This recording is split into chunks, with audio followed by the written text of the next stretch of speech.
नमस्ते मेरे प्यारे दोस्तों, स्वागत है आपका अपना यूट्यूब चैनल मोटिवेपी स्टडी पर। हम लोग Bihar SSC inter level exam के लिए सब्जेक्ट वाइज जीके जीएस एवं करंट अफेयर की सटीक और शानदार तैयारी कर रहे हैं। आज हम लोग पॉलिटी का सेशन स्टार्ट किए हैं। आज पॉलिटी का क्लास 1 वीडियो देखेंगे और जो लोग हिस्ट्री का वीडियो नहीं देखें वो प्ले लिस्ट में जाकर जरूर देख लीजिएगा। तो चलिए शुरू करते हैं। पहला क्वेश्चन है, निम्नलिखित में से किसने पहले 1935 में संविधान सभा का सुझाव प्रस्तावित किया? तो संविधान सभा का सुझाव किसने दिया? तो इसका करेक्ट आंसर है एम.एन. राय। ठीक है, तो यहाँ से दो क्वेश्चन इसी तरह सेम आता है जो कि आपको कन्फ्यूजन कर देता है, तो वो दोनों को एक साथ देखेंगे। जैसे कि संविधान सभा का सुझाव या तो मतलब सुझाव या तो विचार किसने दिया था? तो एम.एन. राय हो गया। और एक क्वेश्चन आता है कि भारतीय संविधान सभा का संवैधानिक सलाहकार कौन था? तो सलाहकार था बी.एन. राव। ठीक है, बी.एन. राव। ठीक है, ये दोनों में काफ़ी कन्फ्यूजन होता है, इसलिए थोड़ा सा इसको अच्छे से याद करेंगे ताकि दोबारा अगर आए तो कभी कन्फ्यूजन ना हो। क्योंकि कन्फ्यूजन एक ऐसा होता है कि आप पढ़ लेने के बाद भी ना आप एग्ज़ाम में गलत कर देते हैं। ठीक है, एग्जाम में जब आएगा क्वेश्चन तो गलत हो जाता है, तो इसलिए यहाँ पर थोड़ा सा ध्यान से देखेंगे। देखिए, संविधान सभा का पहले विचार किसने दिया या तो सुझाव, तो वो हो गया एम.एन. रॉय। ठीक है, एम.एन. राय। ठीक है, और संविधान सभा का संवैधानिक सलाहकार कौन था? तो वो था बी.एन. राव। तो यहाँ से रिलेट ऐसे करेंगे कि संविधान सभा का विचार या तो सुझाव, देखिए विचार कैसे करते हैं हम लोग, मन में विचार करते हैं ना, तो वहाँ से रिलेट करेंगे मन से, है ना। तो मन में विचार करते हैं या तो सुझाव भी कुछ देना है तो मन में पहले सोचते हैं। ठीक है, तो मन में विचार करते हैं, तो संविधान सभा का विचार दिया था मन से एम.एन. राय। मन से एम.एन. राय, मन में विचार करते हैं तो संविधान सभा का विचार किसने दिया, सुझाव किसने दिया? तो एम.एन. राय, है ना। मन से रिलेट करेंगे एम.एन. राय, मन एम.एन. राय। ठीक है, और संवैधानिक सभा का सलाहकार कौन था? तो वो था बी.एन. राव। ठीक है, सलाहकार में बी.एन. राव हो जाएगा। तो ये एक याद अगर इसको रिलेट करके रखते हैं तो अपने आप ये वाला क्लियर रहेगा। ठीक है, तो संविधान सभा का विचार या सुझाव तो मन से सोचते हैं उसके बाद देते हैं, तो मन से एम.एन. रॉय। ठीक है, तो ऐसे ध्यान रखना है। ठीक है, अब यहाँ पर बात करते हैं, आप नोट बनाते जाइएगा।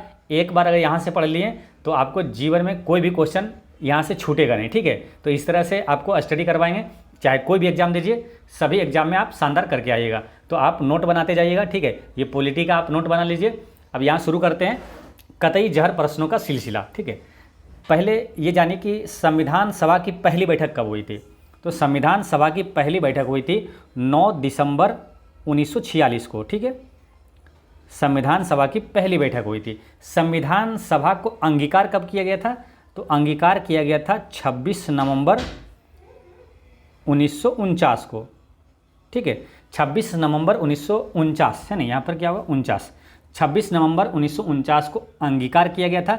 तो अंगीकार किया गया था 26 नवंबर को। यहीं से एक अति महत्वपूर्ण प्रश्न पूछ लिया जाता है कि संविधान दिवस कब मनाया जाता है? तो यही डेट से संविधान दिवस मनाया जाता है 26 नवंबर को, क्योंकि 26 नवंबर 1949 को संविधान को अंगीकार किया गया था। ठीक है, और ये जो इस दोनों डेट के बीच डिफरेंस है ना, पहली बैठक जो 9 दिसंबर 1946 को हुई, फिर अंगीकार किया गया था 26 नवंबर 1949 को, तो इसके बीच जो डिफरेंस है ना, यही है संविधान बनने में समय। ठीक है, एक क्वेश्चन आता है ना कि संविधान बनने में कितना समय लगा था, तो यही इसके बीच जब अंतर निकालिएगा तो आता है 2 वर्ष 11 माह 17 दिन आता है। ठीक है, लेकिन कहीं कहीं आपको मिलेगा 2 वर्ष 11 माह 18 दिन लगा था। ठीक है, तो कोई बात नहीं, वही आंसर होगा। ठीक है, तो इसके बीच जो अंतर है वही आंसर होता है कि संविधान बनने में कितना समय लगा, तो 2 वर्ष 11 माह 17 दिन लगा था। ठीक है, या तो 18 दिन भी आप आंसर कर सकते हैं,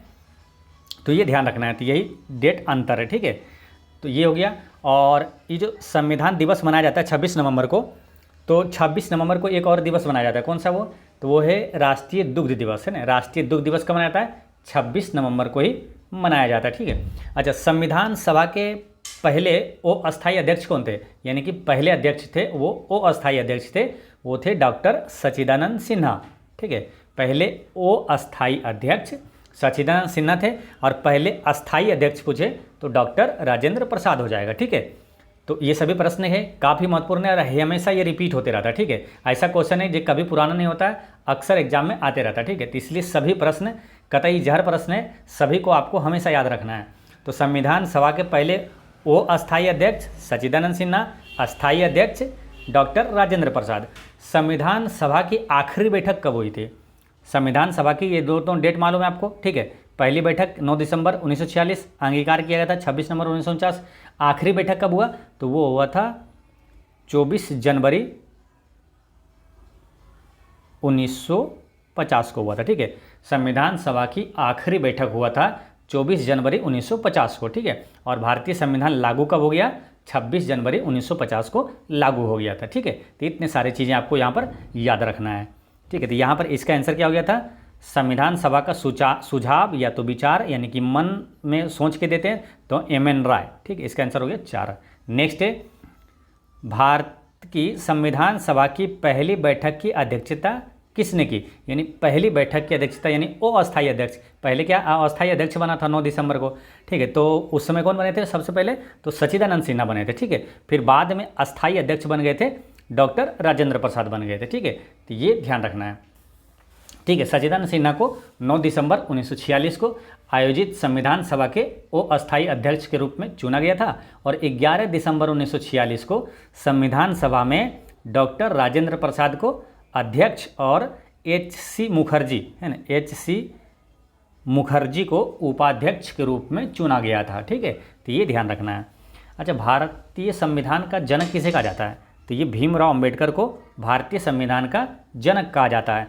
भारत का लौह पुरुष किसे कहा जाता है? सरदार वल्लभ भाई पटेल को भारत का लौह पुरुष कहा जाता है। भारत का बिस्मार्क किसे कहा जाता है? तो सरदार वल्लभ भाई पटेल को ही कहा जाता है। स्वतंत्र भारत के पहले गृह मंत्री कौन थे? तो सरदार वल्लभ भाई पटेल ही थे। और पूछा जाए कि भारत के पहले उप प्रधानमंत्री कौन थे? तो ये सरदार वल्लभ भाई पटेल ही थे। बारदौली सत्याग्रह का नेतृत्व किसने किया था? तो सरदार वल्लभ भाई पटेल ने किया था। और सरदार वल्लभ भाई पटेल को सरदार की उपाधि किसने दिया था?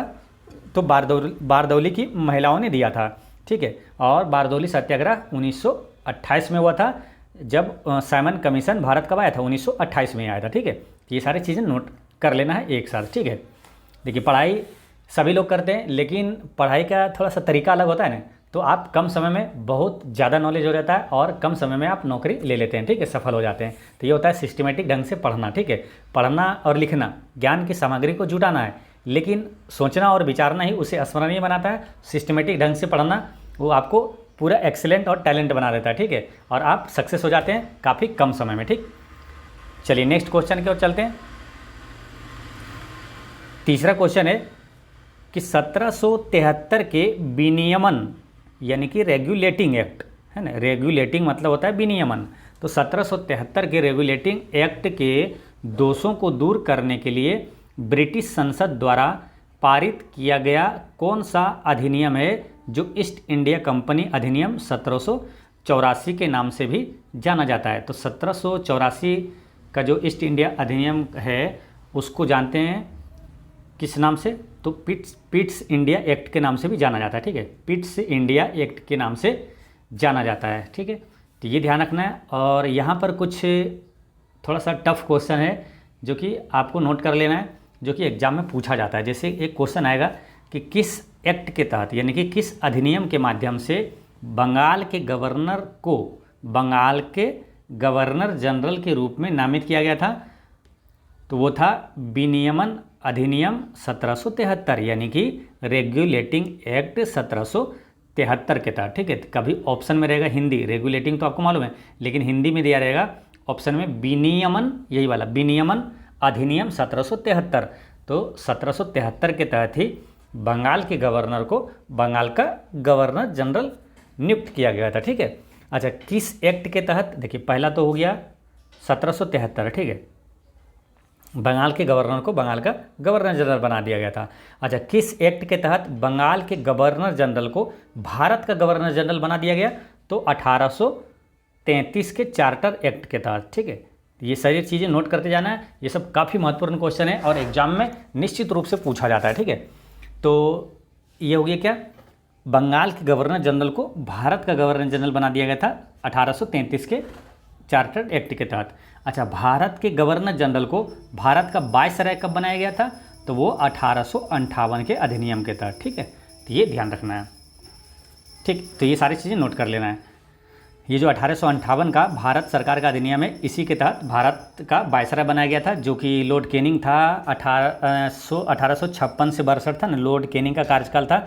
तो 1856 से वो 58 तक वो भारत का गवर्नर जनरल था। 58 से वो वायसराय कहलाया। तभी भारत का प्रथम वायसराय कौन थे? तो यही लॉर्ड कैनिंग था। ठीक है, तो यही सब अधिनियम याद रखना है आपको। ठीक है, एक बार फिर से रिवीजन करवाते हैं आपको। देखिए, बंगाल के गवर्नर को गवर्नर जनरल बनाया गया था 1773 में, और बंगाल के गवर्नर जनरल को भारत का गवर्नर जनरल बना दिया था 1833 में। फिर भारत के गवर्नर जनरल को भारत का वायसराय बना दिया गया 1858 के अधिनियम के तहत। नेक्स्ट है, वर्ष 1946 में संविधान बनाने के क्रम में संविधान सभा का सलाहकार किसे नियुक्त किया गया था? तो दो प्रश्न याद रखना है हमेशा, जब भी कोई क्वेश्चन आए ये वाला, तो दोनों को एक साथ रिवीजन करना है। एक संविधान सभा का सलाहकार, और एक था क्या? संविधान सभा का विचार, है ना। तो संविधान सभा का विचार किसने दिया था? सर्वप्रथम विचार किसने दिया था? और एक है सलाहकार, सलाहकार किसने दिया था? और दोनों का नाम एक ही जैसा है, इसलिए थोड़ा सा ऐड करके कुछ न कुछ रिलेट करके याद करना अति आवश्यक है। नहीं तो आप पढ़ने के बाद भी, आप चाहे पेड कोर्स में पढ़ाई करके गए लेकिन आप वहाँ भूल जाइएगा। ठीक है, आंसर गलत हो जाएगा। कितनों पैसे देकर पढ़ें, लेकिन कुछ न कुछ रिलेट करके अगर नहीं पढ़ते हैं, याद नहीं करते हैं, तो आप एग्जाम में वहाँ पर मिस्टेक हो जाएगा, कन्फ्यूजन हो जाएगा, आप पढ़ा हुआ चीज़ गलती करके आ जाइएगा। ठीक है, तो ये ध्यान रखना है। तो सलाहकार कौन थे? ठीक है, देखिए, विचार जैसे आए तो रिलेट करना है। विचार जैसे मन में सोच के देते हैं, विचार कोई भी विचार करते हैं मन में सोच के, एम एन राय, मन एम एन राय। ठीक है, मन एम एन राय, मन एम एन राय, और सलाहकार हो जाएगा बी एन राव। ठीक है, अब उम्मीद करते हैं कि आपको याद हो गया होगा। ठीक है, जब भी आएगा आपके दिमाग में आ जाएगा विचार वाला एम एन राय, तुरंत दिमाग में आंसर आ जाएगा। ठीक है, तो यहाँ पर आंसर क्या हो जाएगा? बी एन राव हो जाएगा। इसका करेक्ट आंसर है बी एन राव होगा इसका करेक्ट आंसर। ठीक है, बाकी आपको भीमराव अंबेडकर ये कौन है? तो संविधान सभा के जनक कौन है? भीमराव अंबेडकर है। नेक्स्ट क्वेश्चन है, भारतीय संविधान के किस भाग में केंद्र शासित प्रदेशों का प्रावधान है? तो किस भाग में केंद्र शासित प्रदेशों का प्रावधान है? तो भाग 8 में है। ठीक है, भाग 8 में संघ शासित प्रदेशों के प्रशासन से संबंधित है। भाग 8 जो है संघ शासित प्रदेशों के प्रशासन से संबंधित है। ठीक है, अब भाग है जो भारतीय संविधान में, उससे प्रश्न पूछा जाता है, तो यहाँ पर सभी प्रश्न देखते हैं। ठीक है, तो भाग का पूरा डिटेल में यहाँ पर पढ़ लेते हैं। ठीक, देखिए, भाग जितने भी है यहाँ पर स्टडी कर लेते हैं। ठीक है, जैसे कि मूल संविधान में भाग था कितना? 22 भाग था। ठीक है, लेकिन वर्तमान में कितना हो गया? 25 भाग हो गया। ठीक है, तो यहाँ पर जो अति महत्वपूर्ण भाग है जहाँ से प्रश्न पूछा जाता है वो सभी यहाँ पर देखते हैं। ठीक है, तो भाग 1 में क्या है? संघ और उसका क्षेत्र है। भाग 1 में याद करते जाइएगा, चाहे नोट करते जाइएगा। ठीक है, भाग 1 में संघ और उसका क्षेत्र है, और ये अनुच्छेद 1 से 4 तक है। ठीक, भाग 2 में क्या है? नागरिकता है ना, सिटीजनशिप है। भाग 2 में नागरिकता है, अनुच्छेद 5 से 11 तक है। भाग 3 में मौलिक अधिकार है, अनुच्छेद 12 से 35 तक है। ठीक है, देखिए, मोटा मोटी अगर अनुच्छेद 12 से 35 अगर याद रखते हैं कि मौलिक अधिकार 12 से 35 के बीच है, तो कुछ ऐसे प्रश्न भी होते हैं ना जो कि आप कभी नहीं पढ़ें, लेकिन आपको मालूम है ना कि मौलिक अधिकार 12 से 35 तक है, तो उस टाइप के क्वेश्चन भारी से दे देगा, लेकिन लगेगा मौलिक अधिकार से रिलेटेड है। तो आप कुछ अनुच्छेद ऐसा रहता है ना कि 12 से 35 तक का जो है, तो आप देखिएगा हाँ 12 से 35 तक वाला ये अनुच्छेद ये मौलिक अधिकार से रिलेटेड है, तो आप आंसर कर देते हैं। ठीक है, ऐसे भी प्रश्न पूछे गए हैं कई बार। तो मौलिक अधिकार जो है अनुच्छेद 12 से 35 तक है। ठीक है, भाग 4 में क्या है? राज्य के नीति निर्देशक तत्व है, और अनुच्छेद 36 से 51 तक है। भाग 4 के ए में क्या है? मौलिक कर्तव्य है। भाग 4 के ए में मौलिक कर्तव्य अनुच्छेद 51 ए तक है। ठीक है, तो यहाँ तक पहले एक बार देख लेते हैं। देखिए, संघ और उसका क्षेत्र भाग 1 में, नागरिकता है भाग 2 में, मौलिक अधिकार भाग 3 में, राज्य की नीति निर्देशक तत्व भाग 4 में। ये दोनों हमेशा जब भी रिवीजन करिएगा दोनों साथ में, क्योंकि देखिए 4 और 4 के को या तो 4 के ए है। ठीक है, तो ये दोनों में कन्फ्यूजन हो सकता है। ठीक है, इसलिए देखना है भाग 4 में ही दोनों है, लेकिन भाग 4 में है राज्य के निर्देशक तत्व, और भाग 4 के ए में है मौलिक कर्तव्य, और अनुच्छेद भी काफ़ी क्लोजली है। ठीक है, जैसे राज्य के नीति निर्देशक तत्व जो है अनुच्छेद 36 से 51 तक है, और 51 में ही है मौलिक कर्तव्य भी है ना, 51 के ए में। ठीक है, देखिए हम 51 के ए में मौलिक कर्तव्य, तो ये आपको इतना याद हो गया पहले। ठीक है, फिर से समझिए, भाग 1 संघ और उसका क्षेत्र है, ठीक है। भाग 2 में नागरिकता, भाग 3 में मौलिक अधिकार, भाग 4 में राज्य के नीति निषेधक तत्व और भाग 4 के ए में मौलिक कर्तव्य, ठीक है। अब आगे बढ़ते हैं। भाग 5 में है संगठन, है ना, संगठन, जिसमें कि आपको सभी आता है ये कार्यकारी संसद, राष्ट्रपति की विधायी शक्तियाँ, संघ न्यायपालिका, भारत के नियंत्रक एवं महालेखा परीक्षक, ठीक है, ये सभी आता है भाग 5 में, ठीक है। भाग 6 में क्या, राज्य, जैसे मोटा मोटी याद रखिए, भाग 5 में हो गया संघ से रिलेटेड, संघ से, और भाग 6 में जो है ये राज्य से रिलेटेड है ना, राज्य की शक्तियाँ इसमें, जैसे कि जनरल, कार्यपालिका, ये सब राज्य से रिलेटेड है। राज्य विधानमंडल, राज्यपाल की विधायी शक्तियाँ, हाई कोर्ट वाला है, अधीनस्थ न्यायालय है, ये सब भाग 6 में है राज्य से, और भाग 5 में था क्या, केंद्र से रिलेटेड, ठीक है। फिर भाग 7 में क्या है, तो देखिए भाग 7 में है 7वें संविधान संशोधन अधिनियम 1956 द्वारा निर्सित पहली अनुसूची के बी भाग वाले राज्य, ठीक है। तो यहाँ से रिलेट थोड़ा सा ऐसे कर लेना, भाग 7 7वें संविधान संशोधन, 7वें संविधान संशोधन अधिनियम 1956 से रिलेटेड है, ठीक है। भाग 8 में क्या है, केंद्र शासित प्रदेश है, जो कि क्वेश्चन पूछा गया था अभी। भाग 8 से रिलेटेड है केंद्र शासित प्रदेशों के बारे में, किसमें, भाग 8 में, ठीक है।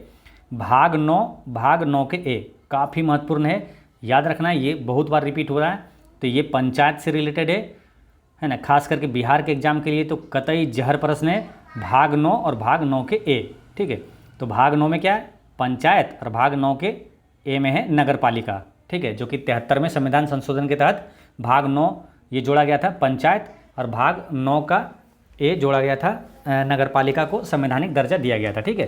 तो ये ध्यान रखना है, भाग 9 में पंचायत, भाग 9 के ए में नगर पालिका, और भाग जो पंचायत है अनुच्छेद 243 से 243 के ओ तक है, और नगर पालिका का अनुच्छेद है 243 पी से 243 जेड जी तक है। और भाग 9 के बी में क्या है, सहकारी समितियाँ, ये भी ध्यान रखना है, भाग 9 के बी में है सहकारी समितियाँ, ठीक है, अनुच्छेद 243 के एच से 243 जेड टी तक है। भाग 10 में क्या है, SC ST के क्षेत्र के बारे में दिया हुआ है ना, अनुसूचित और जनजातीय क्षेत्र के बारे में भाग 10 में दिया हुआ है। भाग 11 में क्या है, संघ और राज्य के बीच संबंध, संघ और राज्य के बीच संबंध है भाग 11 में।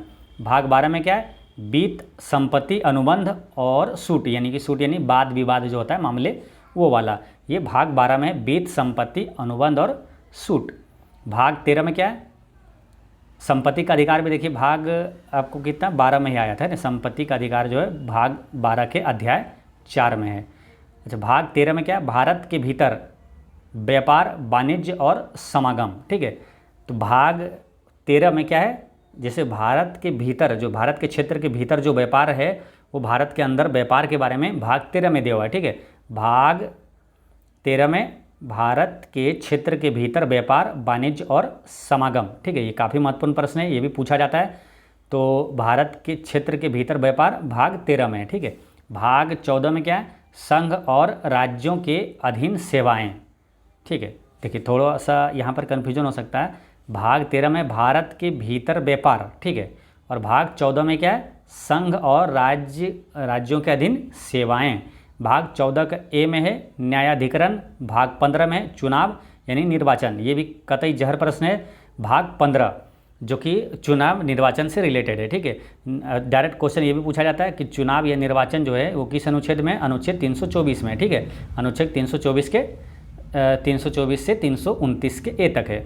भाग 16 में क्या है, कुछ वर्गों के संबंध में विशेष प्रावधान, भाग 16 में कुछ वर्गों के संबंध में विशेष प्रावधान है। और भाग 17 ये भी काफ़ी महत्वपूर्ण प्रश्न है, भाग 17 जिसमें भाषा के बारे में दिया हुआ है ना, संघीय भाषा जो है आधिकारिक भाषा भाग 17 में है।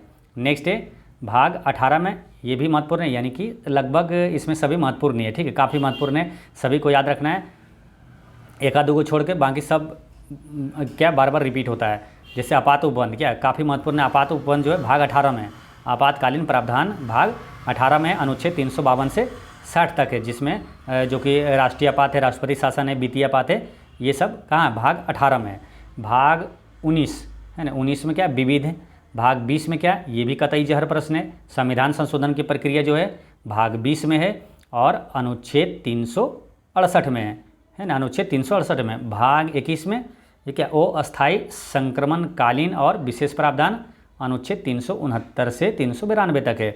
भाग 22 में क्या है, भाग 22 में है संक्षिप्त शीर्षक प्रारंभ हिंदी में आधिकारिक पाठ और निरसन। ठीक है, तो ये सभी भागों को आपको याद रखना है। एक बार फिर आपको थोड़ा सा सरसरी निगाहों से एक बार फिर रिपीट कर देते हैं ताकि आपको आसानी से समझ में आ जाए, है ना, याद हो। ठीक है, अगर क्वेश्चन पूछा जाए संघ और उसका क्षेत्र किस भाग में है, संघ और उसका क्षेत्र भाग 1 में, नागरिकता भाग 2 में, मौलिक अधिकार भाग 3 में, राज्य के निश्चित तो भाग 4 में, मौलिक कर्तव्य भाग 4 के ए में है, और संघ हो गया यानी संघ केंद्र से हो गया भाग 5, और राज्य से रिलेटेड भाग 6, और भाग 7 में 7वें संविधान 7वें संविधान, केंद्र शासित प्रदेश भाग 8 में, पंचायत 9 और नगर पालिका 9 के ए में है, और 9 के बी में क्या, सहकारी समितियाँ।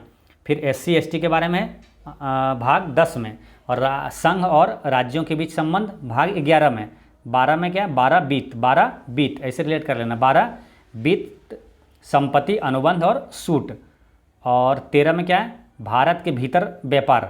ठीक है, 13 में भारत के भीतर व्यापार जो है किस भाग में, भाग 13 में, संघ और राज्य के अधीन सेवाएं भाग 14 में, न्यायाधिकरण भाग 14 का ए में, निर्वाचन या चुनाव भाग 15 में, और कुछ वर्गों के संबंध में ये उतना इम्पोर्टेंट नहीं है, ये है भाग 16 में। ठीक है, और आधिकारिक भाषा ये इम्पोर्टेंट है भाग 17 में, आधिकारिक भाषा जो है केंद्रीय भाषा 17 में, और आपातकालीन ये 18 में है, विविध 19, संविधान संशोधन 20, संविधान संशोधन की प्रक्रिया भाग 20 में है। ठीक है, तो ये सभी चीज़ें ध्यान रखना है। अस्थायी संक्रमणकालीन और विशेष प्रावधान 21, और संक्षिप्त शीर्षक प्रारंभ हिंदी में आधिकारिक पाठ और निरसन भाग 22 में। ठीक है, तो इतना सभी चीज़ें याद रखना है, और आपको जब तक अभी पॉलिटी का क्लास चलेगा आपको बीच बीच में सभी चीज़ें रिवीजन करवाते रहेंगे ताकि आपको निश्चित रूप से कंठस्थ याद हो जाए, और जब एग्जाम आए तो आपका कॉन्फिडेंस लेवल काफ़ी हाई रहे और आसानी से टिक कर दें। ठीक है, तो आपको बीच बीच में आपको बताते रहेंगे। ठीक है, नेक्स्ट क्वेश्चन देखते हैं। हैदराबाद रियासत को देश में भारतीय संघ में मिलाया गया, यानी हैदराबाद रियासत को भारतीय संघ में कब मिलाया गया था। ठीक है, तो 4 ऑप्शन दिया हुआ है आपको। तो हैदराबाद को मिलाया गया था ये 1948 में मिलाया गया था। ठीक है, इसका आंसर क्या हो जाएगा, 1948। ठीक है, और हम अपनी क्लास में क्या बताते हैं सभी लोगों को कि जब भी ईस्वी वाला कोई भी क्वेश्चन आए तो उससे रिलेटेड कोशिश करना है जितना अधिक से अधिक हो सके, अति महत्वपूर्ण प्रश्न उसी ईस्वी में हो वो सभी को एक साथ रिवीजन करना चाहे वो कौन सा प्रश्न हो, किसी भी सब्जेक्ट का हो, कहीं से भी रिलेटेड हो, आपको जितना दिमाग में याद आ रहा है सबको यहाँ पर खोज के सबको ऐड कर देना है। जैसे 1948 में जो घटना आपको याद है सबको यहीं पे टिक कर देना, सब यहीं पर एकदम कॉपी में नोट कर लेना है, एक ही जगह। जब भी ईस्वी वाला है एक जगह सबको नोट कर लेना है। ठीक है, जैसे कि भारत में पहली औद्योगिक नीति की घोषणा कब हुई, अब ये इकोनॉमिक्स का क्वेश्चन है लेकिन यहाँ पर रिलेट करेंगे ताकि सभी याद रहे और कन्फ्यूजन भी ना हो। ईस्वी वाले में क्या है, कन्फ्यूजन हो जाता है। ईस्वी वाला बहुत सारा प्रश्न आएगा, आपको इसको पढ़ेंगे तो आगे वो भूल जाएंगे, तो जब इस तरह से पढ़िएगा ना एक जगह रिलेट करके तो आपको सब याद रहेगा और कन्फ्यूजन भी नहीं होगा। ठीक है, तो 1948 में क्या क्या हुआ देखिए, भारत में पहली औद्योगिक नीति की घोषणा कब हुई, 1948 में, नोट करते जाइएगा। गांधी जी की मृत्यु कब हुई थी, 1948 में। ठीक है, 30 जनवरी 1948 को हुआ था। WHO यानी कि वर्ल्ड हेल्थ ऑर्गेनाइजेशन, विश्व स्वास्थ्य संगठन की स्थापना कब हुआ, तो 7 अप्रैल 1948 को ही हुआ था, जो कि 7 अप्रैल को विश्व स्वास्थ्य दिवस मनाया जाता है।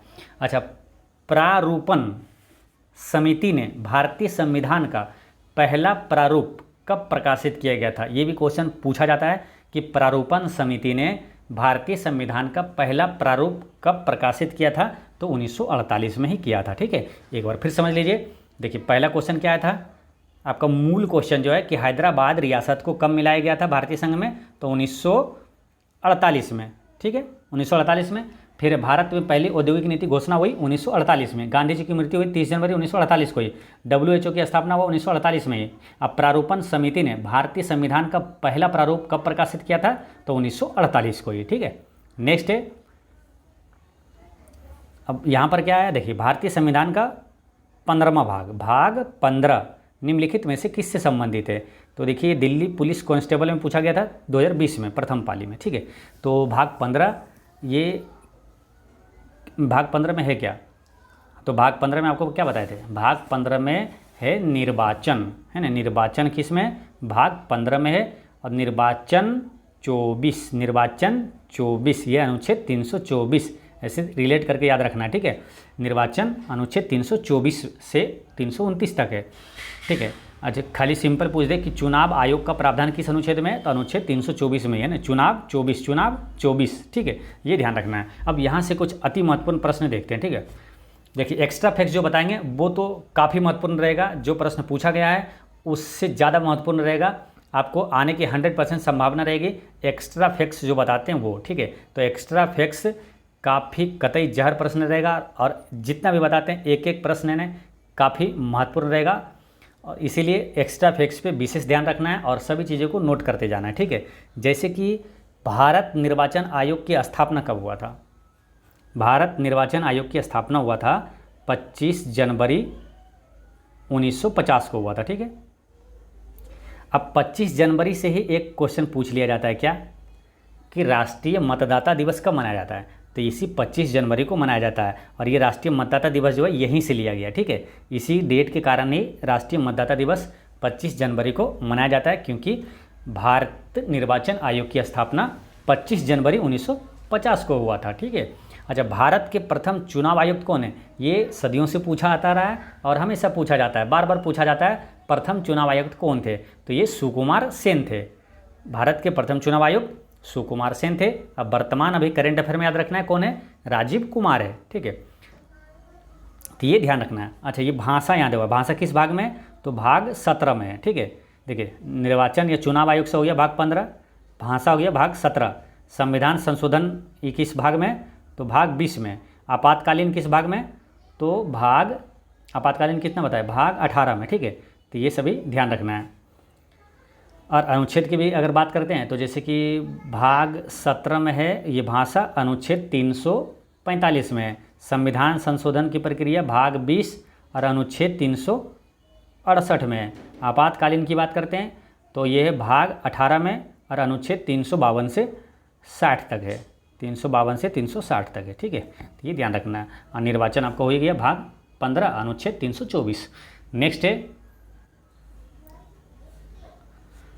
किसी देश के राजतंत्र को उसकी देश के अनुसार डिजाइन किया जाता है और राज्यतंत्र में कोई भी बदलाव तभी संभव है जब कोई संशोधन किया जाए, ठीक है। तो इसका आंसर क्या होगा, देखिए कुछ ऐसे प्रश्न आपके एग्जाम में पूछा जाता है जो कि आप कभी नहीं पढ़े हैं, वो अपने दिमाग से उसको आंसर सही कर सकते हैं, ठीक है। अपने अंडरस्टैंडिंग से आप उसको सही कर सकते हैं।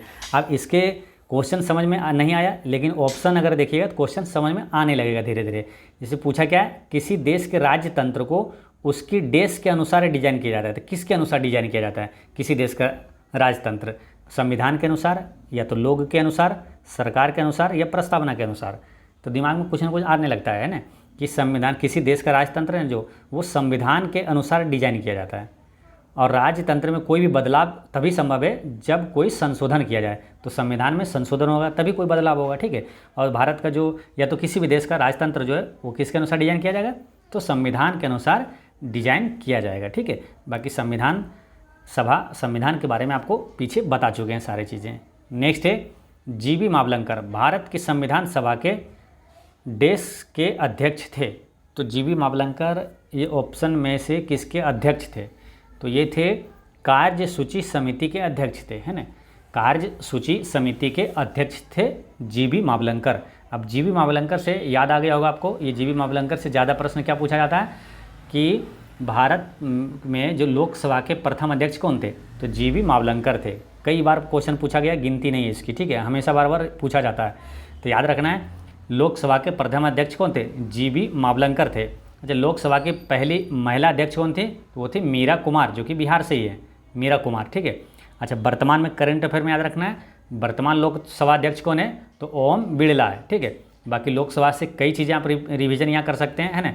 जैसे लोकसभा का गठन किस अनुच्छेद में मालूम, संसद का संरचना किस अनुच्छेद में, संसद का संरचना है अनुच्छेद 79 में, और राज्यसभा का संरचना अनुच्छेद 80 में, और लोकसभा का संरचना है संरचना है अनुच्छेद 81 में, ठीक है। ये तीनों अनुच्छेद लगातार है, 79, 80, 81, तो तीनों आप साथ में याद रख सकते हैं। आपको सिंपल याद रखना है, सरल, यानी संसद, राज्यसभा, लोकसभा, है ना।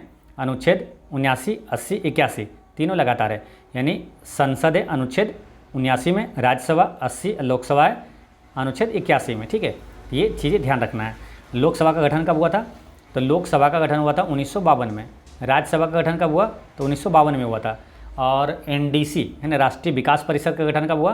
तो 1952 में हुआ था। सामुदायिक विकास कार्यक्रम की शुरुआत कब हुआ? 1952 में हुआ था। यानी 1952 जब भी आए तो ये चारों प्रश्न हमेशा रिवीजन कर लेना है। कौन कौन सा? लोकसभा का गठन 1952, राज्यसभा का गठन 1952, राष्ट्रीय विकास परिषद जो कि है नेशनल डेवलपमेंट काउंसिल, इसकी स्थापना कब हुआ? 1952 में। और सामुदायिक विकास कार्यक्रम की शुरुआत 1952 में हुआ था, ठीक है। ये सभी चीज़ें ध्यान रखना है। बाकी लोकसभा की चीज़ें में बारे में और भी चीज़ें हैं जो कि आपको आगे बताते रहेंगे, एक भी प्रश्न छूटेगा नहीं, ठीक है। जैसे लोकसभा और राज्यसभा की संयुक्त बैठक कौन बुलाता है? राष्ट्रपति। किस अनुच्छेद के तहत? अनुच्छेद 108 के तहत। लोकसभा और राज्यसभा की संयुक्त बैठक की बुलाता है राष्ट्रपति, अध्यक्षता कौन करता है? लोकसभा के अध्यक्ष ही करते हैं। लोकसभा का अध्यक्ष जो है उनकी अध्यक्षता करते हैं, ठीक है। नेक्स्ट है, निम्नलिखित में से कौन 1946 में मद्रास निर्वाचन क्षेत्र से संविधान सभा के सदस्य बने थे? तो मद्रास निर्वाचन क्षेत्र से संविधान सभा के अध्यक्ष जो सदस्य कौन बने थे? तो इसका आंसर क्या होगा? इसमें है ये अम्मू स्वामीनाथन। अम्मू स्वामीनाथन जो है 1946 में मद्रास निर्वाचन क्षेत्र से संविधान सभा के सदस्य बने थे। कौन? अम्मू स्वामीनाथन बने थे, ठीक है। तो ये ध्यान रखना है। कैबिनेट मिशन भारत कब आया था? तो 1946 में ही कैबिनेट मिशन भारत आया था। नेक्स्ट है, भारतीय संविधान की प्रस्तावना के प्रारंभिक शब्द देश के संविधान से लिए गए हैं। तो प्रस्तावना के प्रारंभिक शब्द जो है ये किस देश के संविधान से लिया गया है? तो ये अमेरिका के संविधान से लिया गया है, ठीक है। तो ये ध्यान रखना है। और प्रस्तावना के प्रारंभिक शब्द है क्या? शुरुआती शब्द है हम भारत के लोग, हम भारत के लोग है, ठीक है। अच्छा, प्रस्तावना का विचार ये किस देश से लिया गया है? तो अमेरिका से लिया गया, ठीक है। क्योंकि यहाँ पर दो प्रश्न आता है, एक आता है प्रस्तावना का विचार किस देश से लिया गया, तो अमेरिका हो जाएगा। प्रस्तावना की भाषा अगर पूछ दिया जाए किस देश से लिया गया, तो वो ऑस्ट्रेलिया से लिया गया, ठीक है। तो याद रखना है, भाषा ऑस्ट्रेलिया, ऐसे रिलेट करना है, भाषा ऑस्ट्रेलिया, भाषा ऑस्ट्रेलिया, भाषा ऑस्ट्रेलिया। और प्रस्तावना का विचार अमेरिका से लिया गया है। ऑस्ट्रेलिया से और क्या लिया गया? तो समवर्ती सूची ऑस्ट्रेलिया से ही लिया गया है। और अमेरिका से बात करें तो मौलिक अधिकार अमेरिका से लिया गया है, ठीक है। और प्रस्तावना से एक प्रश्न ये आता है कि प्रस्तावना को संविधान की आत्मा किसने कहा? प्रस्तावना को संविधान की आत्मा किसने कहा? आप लोग कमेंट में बताइए, प्रस्तावना को संविधान की आत्मा किसने कहा? तो यहाँ कन्फ्यूजन वाला है, इसलिए यहाँ दो प्रश्न देखना है। एक तो यह प्रस्तावना को संविधान की आत्मा किसने कहा, और एक है अनुच्छेद 32 को संविधान का हृदय और आत्मा किसने कहा, ठीक है। तो प्रस्तावना को संविधान की आत्मा कहा था पंडित ठाकुरदास भार्गव, ठीक है, याद रखना है, पंडित ठाकुरदास भार्गव, है ना, ठाकुरदास भार्गव,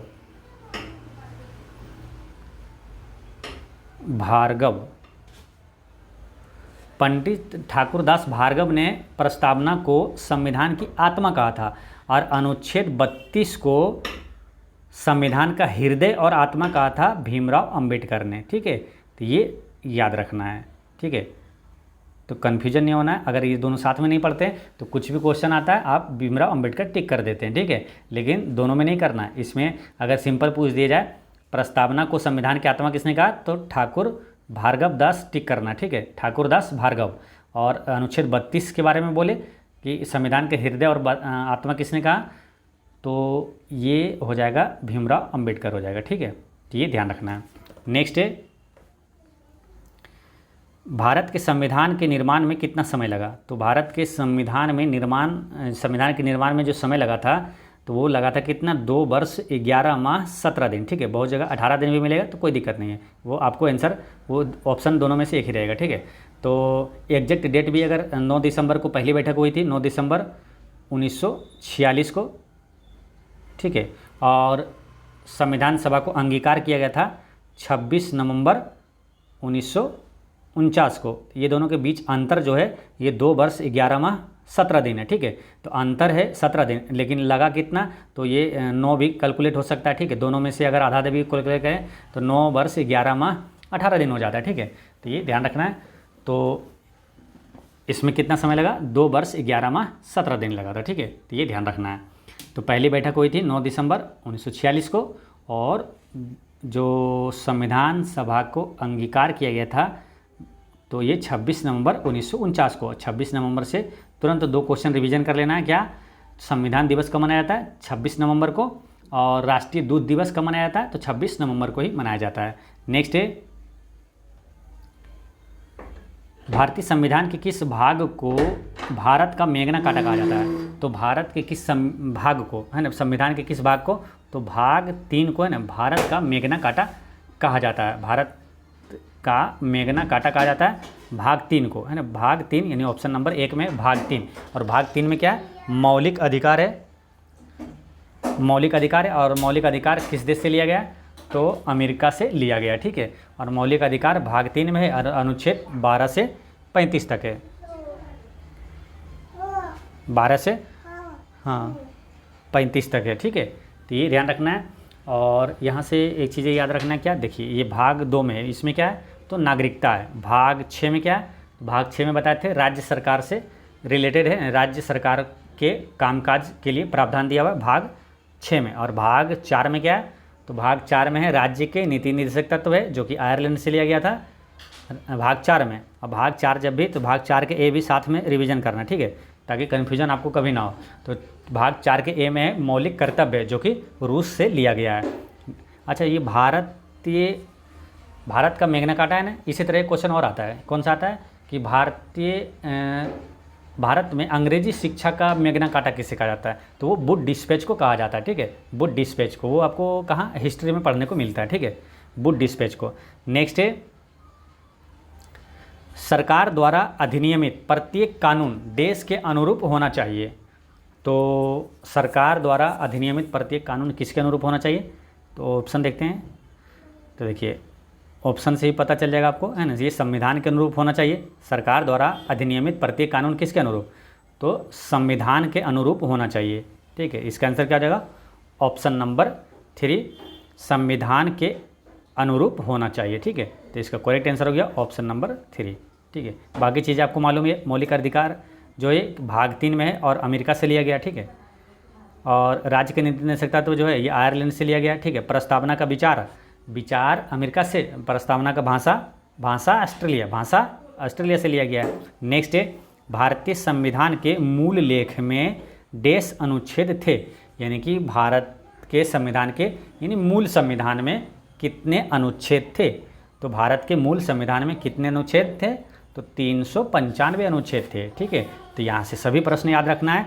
जैसे पूछा जाए कि भारत के मूल संविधान में कितना भाग था, तो 22 भाग था और 8 अनुसूची थी और 395 अनुच्छेद था, ठीक है। वर्तमान में क्या स्थिति है, तो वर्तमान में 25 भाग है, 12 अनुसूची है और 448 अनुच्छेद है, ठीक है। तो याद रखना है। तो मूल संविधान वाला भी पूछा जाता है, ज़्यादा यही पूछा जाता है अभी, ठीक है। तो ये ध्यान रखना है। तो मूल संविधान में 22 भाग, 8 अनुसूची, 395 अनुच्छेद था। तो यहाँ आंसर क्या हो गया, ऑप्शन नंबर 2 हो गया, 395 अनुच्छेद, ठीक है। 26 जनवरी 1950 को संविधान लागू हुआ था। उस समय 22 भाग, 8 अनुसूची, 395 अनुच्छेद था, ठीक है। तो ये ध्यान रखना है। नेक्स्ट है, भारतीय संविधान के किस भाग में कल्याणकारी राज्य का विचार है। कल्याणकारी राज्य यानी कि राज्य के नीति निर्देशक तत्व, राज्य के नीति निर्देशक सिद्धांत, उसे ही कल्याणकारी राज्य कहा जाता है ना। उसमें राज्यों के बारे में, कल्याण के बारे में दिया हुआ है। तो इसका आंसर क्या हो जाएगा, राज्य के नीति निर्देशक तत्व, ठीक है। ये कल्याणकारी राज्य का विचार है। और ये नीति निर्देशक तत्व जो है ये किस भाग में है, तो भाग 4 में है और अनुच्छेद 36 से 51 में। और भाग 4 जब भी आए तो 4A भी याद रखना है। 4 का ए बोलिए, 4 या तो 4 का को बोलिए। तो 4 का को में क्या है, मूल कर्तव्य है और अनुच्छेद 1951 का ए में है, ठीक है। और ये कहाँ से लिया गया मूल कर्तव्य, तो रूस के संविधान से लिया गया है, ठीक है। तो ये सारी चीज़ें ध्यान रखना है। तो मूल कर्तव्य हो गया कहाँ से, रूस से लिया गया। मूल अधिकार अमेरिका से, प्रस्तावना अमेरिका से, प्रस्तावना की भाषा ऑस्ट्रेलिया से, ठीक है। ये सारी चीज़ें ध्यान रखना है। नेक्स्ट है,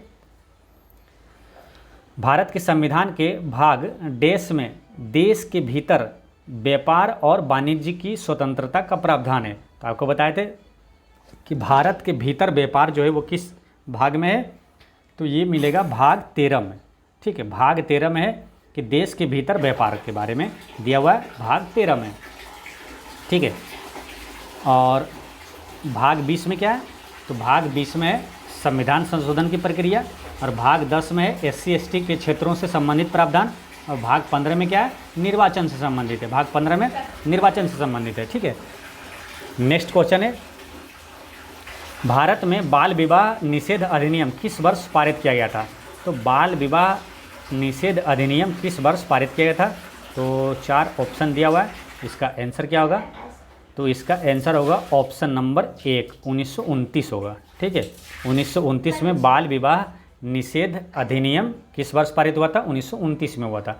1929 में और क्या हुआ था, तो पहली बार पूर्ण स्वराज की मांग कब किया गया था, तो 1929 में ही पहली बार पूर्ण स्वराज की मांग किया गया था, 1929 के लाहौर अधिवेशन में, जिसके अध्यक्ष कौन थे, पंडित जवाहरलाल नेहरू जी थे, ठीक है। अब बाल विवाह आया तो इससे रिलेटेड कुछ प्रश्न देखते हैं, ठीक है। जैसे बाल विवाह अधिनियम जो है ये 1929 में जो हुआ था पारित, उस समय लड़कियों की विवाह की आयु 14 वर्ष रखी गई थी, ठीक है। और लड़कों की आयु थी शादी करने की 18 वर्ष तय किया गया था, ठीक है। ये ध्यान रखना है, गर्ल का था ये, बॉय का ये था। और अच्छा, एक क्वेश्चन आता है कि शारदा अधिनियम किससे संबंधित है, तो शारदा एक्ट जो है ना वो भी बाल विवाह से संबंधित है। डायरेक्ट क्वेश्चन ऐसे ही आता है कि शारदा अधिनियम संबंधित है, तो ऑप्शन में रहेगा बाल विवाह से, है ना, तो या विधवा विवाह से, ऑप्शन में इस टाइप का रहेगा सारी चीज़ें। तो आपको ध्यान रखना है ये शारदा एक्ट जो है बाल विवाह से संबंधित है। अच्छा, बाल विवाह निषेध अधिनियम कब लागू हुआ, बाल विवाह निषेध एक्ट ये कब लागू हुआ था, 2007 में लागू हुआ था, ठीक है। अच्छा, एक इसी तरह जो काफ़ी महत्वपूर्ण प्रश्न है कि हिंदू विधवा पुनर्विवाह अधिनियम ये कब लागू हुआ था, तो हिंदू विधवा पुनर्विवाह अधिनियम 1856 में लागू हुआ था, ईश्वरचंद विद्यासागर के सहयोग से, ठीक है। तो ये ध्यान रखना है। नेक्स्ट क्वेश्चन है, उच्चतम न्यायालय ने देश के केशवानंद भारती मामले में फैसला सुनाया था कि प्रस्तावना संविधान की एक घटक है। तो ये कब सुनाया गया था, है ना, ये पूछा जा रहा है कि उच्चतम न्यायालय यानी कि सुप्रीम कोर्ट ने देश के केशवानंद भारती मामले में फैसला सुनाया था कि प्रस्तावना संविधान की एक घटक है। तो ये सुनाया था अनुच्छेद ये ऑप्शन नंबर क्या हो जाएगा, 4, ऑप्शन 4 में 1973 में, ठीक है। तो ऐसे समझिए, देखिए पहले क्या हुआ था, सुप्रीम कोर्ट ने बेरूबारी, है ना, बेरूबारी संघ मामले में 1960 में, ठीक है, सुप्रीम कोर्ट ने बेरूबारी मामले में 1960 में ये कहा था कि प्रस्तावना संविधान का हिस्सा नहीं है, ठीक है। पहले 1960 में ये कहा था, फिर ये अपना क्या हुआ, विचार बदल दिया, है ना, पलट दिया, और फिर 1973 का जो केशवानंद भारती मामले में ये फैसला सुनाया कि प्रस्तावना संविधान का हिस्सा है, ठीक है। तो ये ध्यान रखना है। तो हिस्सा है 1973 बाद में बोला, लेकिन पहले क्या 1960 में बोला था कि प्रस्तावना जो है संविधान का हिस्सा नहीं है, वो बेरूबारी संघ मामले में बोला था 1960 में, ठीक है। तो ये दोनों प्रश्न याद रखना है। नेक्स्ट है, भारतीय संविधान की प्रस्तावना में देश किसी व्यक्ति की गरिमा को सुनिश्चित करता है। तो भारतीय संविधान की प्रस्तावना में देश किसी व्यक्ति की गरिमा को सुनिश्चित करता है, तो कौन सा, तो बंधुता, है ना। भारतीय संविधान की प्रस्तावना में बंधुता किसी व्यक्ति की गरिमा को सुनिश्चित करता है, ठीक है। जैसे कि देखिए, संविधान का प्रस्तावना व्यक्ति की गरिमा और राष्ट्र की एकता और अखंडता को सुनिश्चित करते हुए लोगों के बीच भाईचारे को बढ़ावा देना चाहते हैं। भाईचारा यानी कि बंधुता, ठीक है, ये ध्यान रखना है।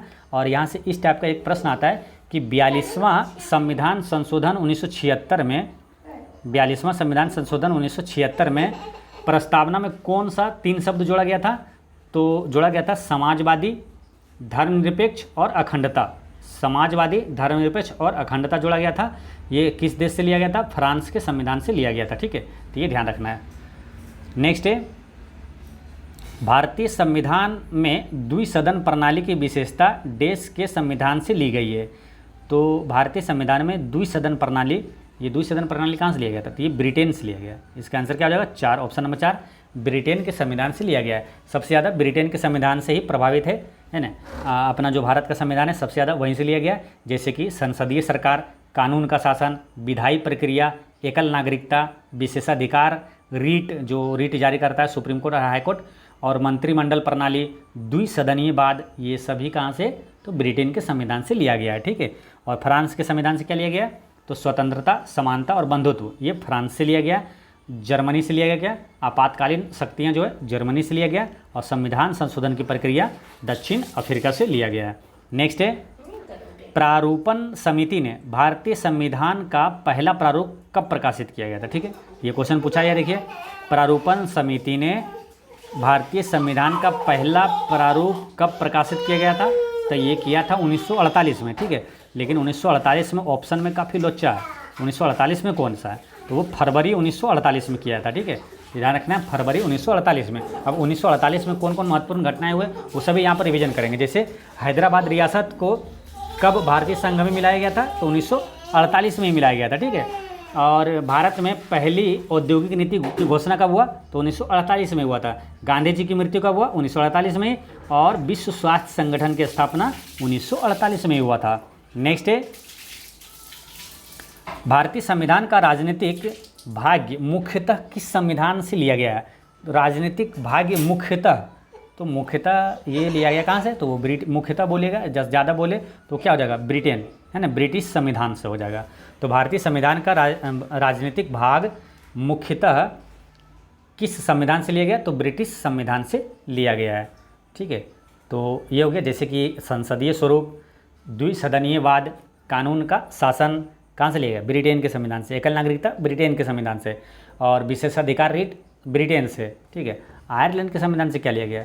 तो यहाँ से लिया गया राज्य के नीति निर्देशक तत्व, और राष्ट्रपति के निर्वाचन जो चुनाव की प्रक्रिया वो भी आयरलैंड से ही लिया गया। ऑस्ट्रेलिया के संविधान से क्या लिया गया? संवर्ती सूची और प्रस्तावना की भाषा, प्रस्तावना का विचार अमेरिका से, मूल अधिकार अमेरिका से, और न्यायपालिका की स्वतंत्रता अमेरिका से, राष्ट्रपति पर महाभियोग वो भी अमेरिका से लिया गया है। नेक्स्ट है, मार्शल लॉ की अवधारणा जो मूल अधिकारों को प्रतिबंधित करती है किस देश से ली गई है?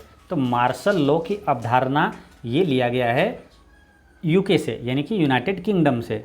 ठीक है, मार्शल लॉ की अवधारणा देखिए अनुच्छेद 34 में, कहाँ? तो अनुच्छेद 34 में भारत के किसी भी क्षेत्र में मार्शल लॉ लागू होने पर मौलिक अधिकारों पर प्रतिबंध का प्रावधान है। संसद मार्शल लॉ लागू होने के बाद लागू होने के दौरान कानून और व्यवस्था की बहाली के लिए किसी भी सरकारी कर्मचारी को क्षतिपूर्ति देने के लिए अधिकृत है, भले ही वे कार्य मौलिक अधिकारों का उल्लंघन करते हो। ठीक है, ये ध्यान रखना। मार्शल लॉ के मतलब क्या हुआ? मौलिक अधिकारों से ऊपर हो जाता है ये।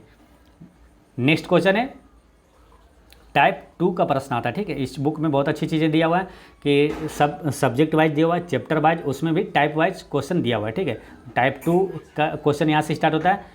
तो इसमें क्या है? भारतीय संविधान में मूलभूत अधिकार किस संविधान से लिया गया है, यानी कि मौलिक अधिकार किस देश से लिया गया है? तो अमेरिका से लिया गया। ठीक है, देखिए इस टाइप के प्रश्न ने किस देश से क्या लिया गया है ये काफ़ी महत्वपूर्ण हो जाता है, और इस आपके एग्जाम में निश्चित रूप से गारंटी के साथ पूछा जाता है। ठीक है, इसलिए यहाँ इस टाइप के जो सभी प्रश्न हैं यहाँ पर एक बार सभी देखते हैं। ठीक है, तो पढ़ना है तो अच्छे से पढ़ना है ना, ताकि आपसे क्वेश्चन छूटे नहीं।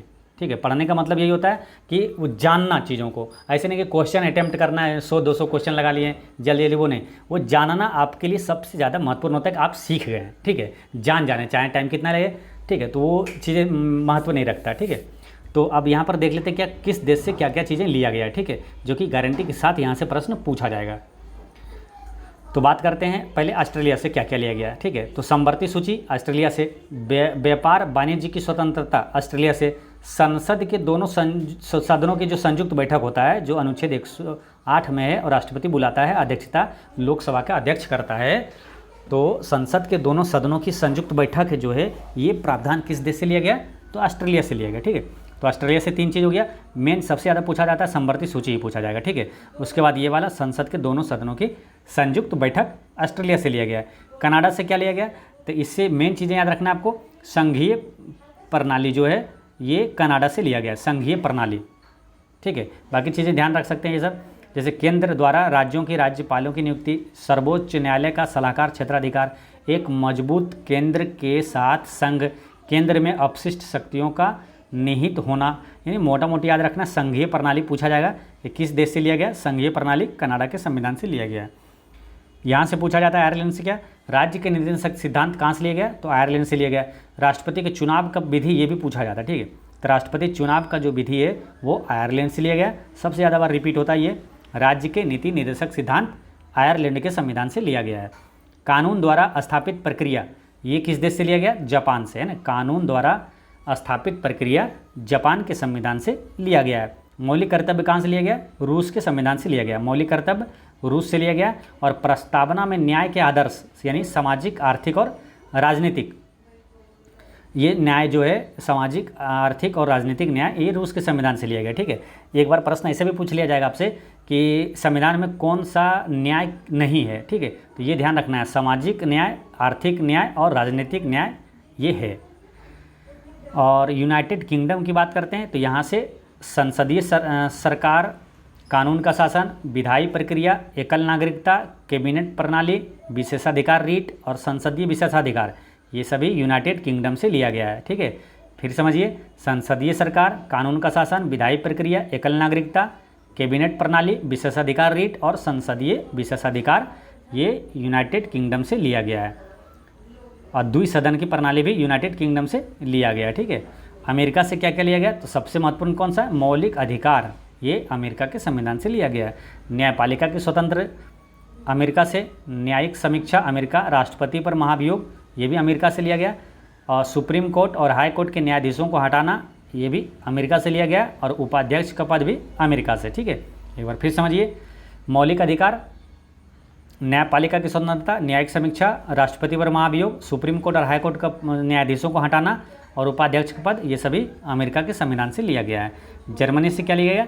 तो आपात उपबंध जो है जर्मनी से लिया गया है। आपातकाल जो अनुच्छेद 352 से 60 तक है ये जर्मनी के संविधान से लिया गया है।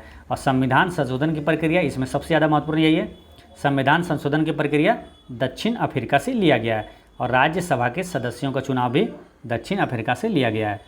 और गणतंत्र और प्रस्तावना में स्वतंत्रता, समानता और बंधुत्व ये फ्रांस से लिया गया। ठीक है, तो ये सारी चीज़ें याद रखना है। एक बार फिर से देख लेते हैं ससरी निगाहों से कि किस देश से क्या क्या लिया गया। ठीक है, समवर्ती सूची ऑस्ट्रेलिया से लिया गया है। और संघीय प्रणाली कनाडा से, राज्य के निदेशक तत्व और राष्ट्रपति के चुनाव की विधि आयरलैंड से, कानून द्वारा स्थापित प्रक्रिया जापान से, मौलिक कर्तव्य ये कहाँ से लिया गया? रूस से।